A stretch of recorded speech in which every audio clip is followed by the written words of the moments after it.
During the last year of my gang stalking, I did a lot of experiments in order to find out the actual mechanisms through which gang stalking functions. This led me to understand everything that gang stalking is about, therefore allowing me to see beyond the alternate narrative that was being fed to me by these people. In this video, I'm going to tell you the formula that is actually used on targets in order to make them believe that every single minor inconvenience is purposely done in order to mess with a target. I'm going to start with a gang stalking grin.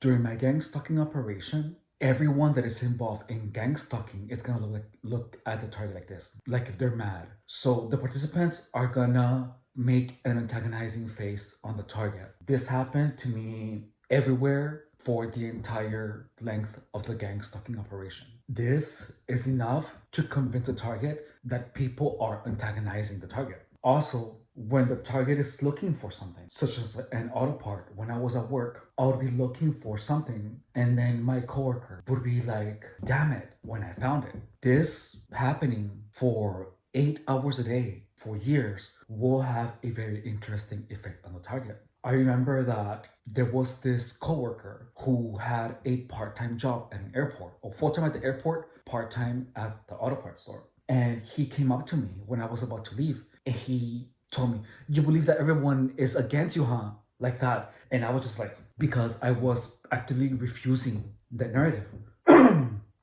It took everything of me in order not to be hypnotized, because that narrative, it entraps your mind and it becomes your reality. It's the trippiest thing ever. So what I did that allowed me to get out of it was to behave like if no gang stalking was actually real. For example, during one of those days where the gang stalking was heavy, I had to leave. I had like 15 minutes left before I clocked out at the auto parts store, and I had to clean the restrooms. I was looking for the mop, and the mop wasn't there. My coworkers clearly knew that I was getting ready to leave. Anyone who would be under the gang stalking narrative would believe that my coworkers grabbed it purposefully in order to make me have a hard time, so that I would have to wait. However, I refused to believe that. I simply refused it, because that is where gang stalking gets you, where people do so many things purposely to F you, so that you start perceiving minor inconveniences as purposely done, such as grabbing the mop right before you're about to use it, only so that you will stay at the job longer.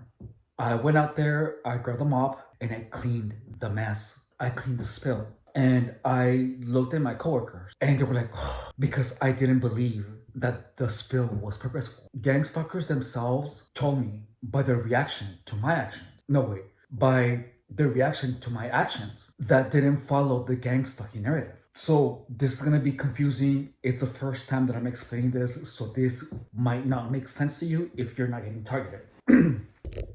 Gang stalking is where a bunch of moronic people decide to feed you a particular narrative of your life, a narrative where everyone is against you. So people do things that can be interpreted, or people do things for you to interpret as gang stalking activity. But there is a point where enough of these things have been done to you, where you start interpreting inconveniences like not finding a particular part number or a particular auto part in an auto parts store as a coworker or a gang stalker grabbing it and putting it away, only so that you would not be able to find it, to make you look for it like a crazy maniac. I lived that many times, like a lot of times. And for like a year, I believed it in its entirety. But then I began to just refuse the narrative. It was like a refusal of indoctrination. It was weird, because there was a phase where my mind would just accept the narrative. It was like a trip, almost like accepting if God exists or not. Like if you all of a sudden decide that there's no God, like your ethics are gonna go to the trash, and you really have no reason to be a good person anymore. It's just as intense as that. It's just as intense. So I behaved as if gang stalking wasn't real. And continuously in my mind, I was telling myself, gang stalking isn't real. Stuff like this happens all the time. Even though it wasn't truth, but it was the best way that I could get myself out of the narrative. But what happens is that the narrative for a while is going to be true. Like, people are going to be doing things actively to mess with you. You will have a time where your coworkers are being, oh, damn it, when something goes well for you. Your coworkers, I remember that my coworkers looked annoyed whenever I was happy, and they laughed whenever something bad happened. This is gonna happen for a while, maybe for a couple of days, for a day, but it's gonna be intense as hell.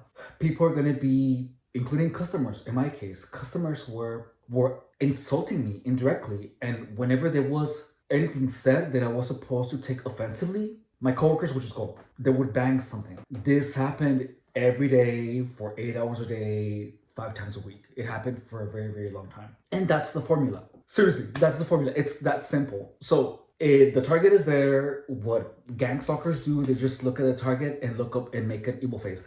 So gang stalkers are continuously watching what you're doing. And when you are looking for something and you find it, they're just going to say, damn it. And when they walk by you, they're going to be like, asshole or WTF. And whenever someone offends you, they're going to do this. That's it. Also, they're going to be watching for words that visibly make you feel uncomfortable. When that happens, typically targets are going to look at the gang stalkers in the eye and like make an expression. So if you're getting targeted, when gang stalkers say a word that triggers you, that you feel that has anything to do with the gang stalking narrative, don't look at the gang stalkers in the eyes. Don't turn around. Just continue doing what you're doing and pretend that nothing is happening. Like, pretend that you didn't hear it. That's what I did. And that's why gang stalkers, in the end, didn't get any words out of me. They just got no words. However, the weirdest thing happened where the symbols, the bangs, the words that you were used to trigger me, they weren't accompanied by any negative thought. Like, it was just the symbols. Every time I heard them, I saw them or I heard a word, they were tied literally to a physiological sensation of negative emotion. Like, hearing the sounds or the words made my body just feel negative. That's really hard to explain. But by the end, none of the triggers had any meaning. And it took about 3 months, maybe less actually, for the sounds, the words to actually lose their power. There was a time where, like, a water bottle used to be tied to a memory that I told you about. And this water bottle, for some reason, it still had like the potency of creating a negative emotion. It was still tied to a negative emotion. So I got over that negative experience. But then the bottle still had somehow been tied to me physiologically. And by that, I mean that whenever I would be teased by the gang stalkers with a water bottle, it was just like a physical trigger. It was so weird. Like the sound of a water bottle would literally have a negative physiological sensation. But there was no emotion. Like, there was no reason for the bottle to cause that to me later. With time, that stopped having an effect. Now I don't care. It completely lost its power. But when you're getting gang stalked for a while, the words, the items, the symbols, the colors, they become like a remote control. We're like, just looking at it just makes you feel a particular way. It's the craziest thing. As a target, what I did in order to figure this out was that I began thinking about a bunch of fun things. And when my mind was thinking of like candy or chocolate or something fun, whenever I would hear the word, like, my body would just create the negative emotion. And I was like, oh, this is strange. I was trained like a dog. It was crazy. And when I figured this out, that is when everything in gang stalking stopped working. With time, even though the gang stalking wasn't being effective anymore because I understood how it was done, I was still physiologically tied to the symbols and the colors and stuff. But I had more clarity. I could think properly. I was not confused anymore because I began understanding how gang stalking was done. Most of the gang stalking trip is psychological. And if you want to get out of that narrative, you have to keep your mind entertained with other things. Start reading, get a hobby, Do things that you can do by yourself that have enough pull of your mind where you are not going to be thinking about gang stalking. Because I remember that my boss at the Orly Auto Parts in Imperial Beach, she was like, "You're always thinking about stupid stuff, huh?" Because I was always laughing. And I remember that she was asking me that several times, like every 3 months. And there was a point where she just stopped asking me that, where the gang stalking effect was obvious. And gang stalking only works if you're continuously thinking about gang stalking, because you're gonna start wondering, was that person recording me? Was that on purpose? Was that not on purpose? Am I just imagining things? Why is this happening to me? Everything in gang stalking is made for you to stay stuck thinking about gang stalking. And the way that you keep gang stalking out of your life literally is just behaving properly. It's the craziest thing, because you can see gang stalking as helpful almost. I know this is gonna sound weird, but if you stand up for yourself, if you stop engaging with people that are being mean to you, with time, you are actually gonna develop a backbone, which is what happened to me. I developed a backbone enough to respect myself enough to not be employed by some narcissistic micromanaging manager that only hired losers, because that's all I worked with. I worked with a bunch of losers that were just so invested in gang stalking me for some reason, And that experience was actually extremely helpful, because now my standards of the people that I talk to are sky high. Not me in a million years would wanna mingle with people that I work with. Not in a million years. Gross. To be honest, most people that are gang stalkers are just weird as hell. Like, there is something wrong with them. Like, they're just unhappy. They're just so unhappy. I don't know, but they're just unhappy. And some of them appear to have everything, But it's like, if you're so happy with yourself, why do you even care what happens to me, And I remember my boss, BR, like, once I remember she was trying to convince me that I had an awful memory. Like, she was reprimanding me. I don't even understood exactly what she was reprimanding me. But I was just like, I have no idea what you're talking about, because I did my job. But she was just saying, "Oh, you're becoming really slow at your job," or what. And let me tell you, I was the fastest mofo in there. I was the fastest, and I did all my job. I was always working. She had absolutely, as a rational boss, she had absolutely nothing to complain about. But then she was literally telling me, "You have an awful memory. Your memory is awful." And I was like, "No, I have an amazing memory. What are you talking about?" And then she was like, "You have an awful memory." And everyone at that work heard her. Everyone. And she left all mad. It's like, why are you going to be mad because I say that I have an amazing memory? Like, what's wrong with you? That when someone is trying to convince you that something is wrong with you, that is when you have to be careful with people. Everyone in that store was trying to convince me that there was something wrong with me. That in itself shows you how insecure those people are. There was something so wrong with them that there was something in me that made them see what was wrong with them. And I have always had that effect on people. Always, always, always, always. Where people are just jealous for whatever reason. I don't know what. I even had someone jealous of my posture. This person told me that they hated me because of how I walked. That's weird as fuck. That's weird as hell.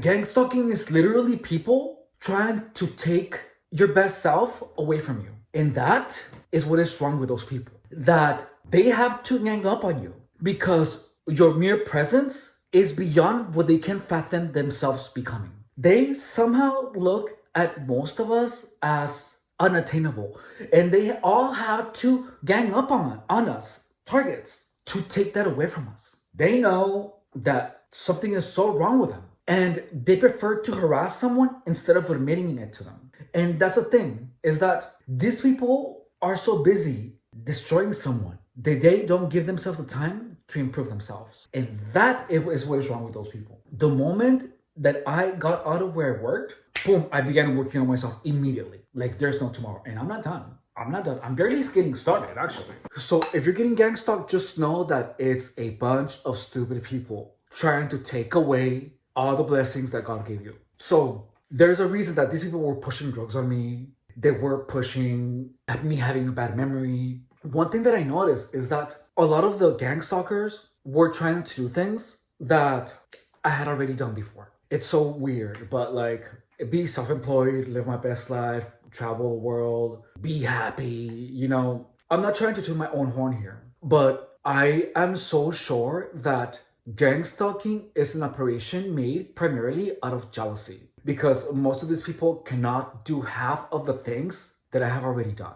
And these people are just so unhappy. Anyways, that's for another video. But anyways, that is the formula for gang stalking. So gang stalking is done via imposing an alternate narrative. So gang stalkers are gonna make you believe that everyone is against you by looking at you and looking all mad. So it's literally, they're messing up literally with their perception of your reality. That's all it is. And this thing in itself is really powerful. So like, if you have everyone behaving and hiding things from you that you're meant to find, sooner or later, whenever you're looking for something, your first assumption is going to be someone hid it from me. That's just how the mind is. And the only way out of that is by behaving in a way that negates that narrative. You have to completely, utterly, and absolutely deny the narrative of gang stalking, even if you have evidence in front of you. You have to pretend like you don't see it. And you have to keep your mind off gang stalking. I remember that I was looking for an auto part, and then this guy named Maximiliano, big dude, he went out on a limb.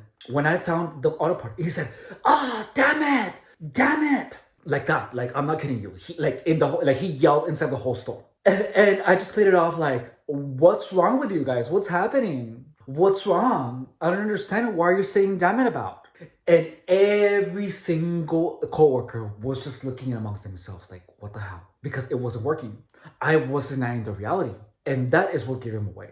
When I didn't accept the gang stalking narrative, I began to see the truth. That it's a bunch of people behaving in a way that perpetuates a particular narrative. And whenever you deny it, and your behavior has to indicate that you don't see the narrative. For example, if you feel like gang stalkers are hiding things from you, look for it casually.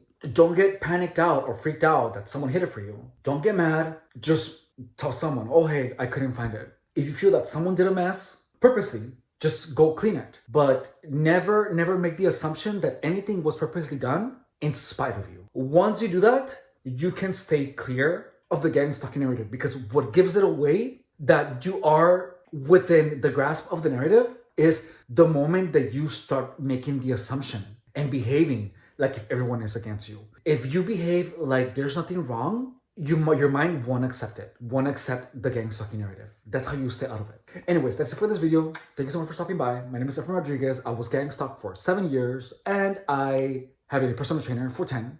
Don't forget to subscribe and like my channel if you want to learn more about gang stalking, and if you want to hear more of my stories, and or get lean and sculpted AF without anyone trying to sell you anything. All right, see ya.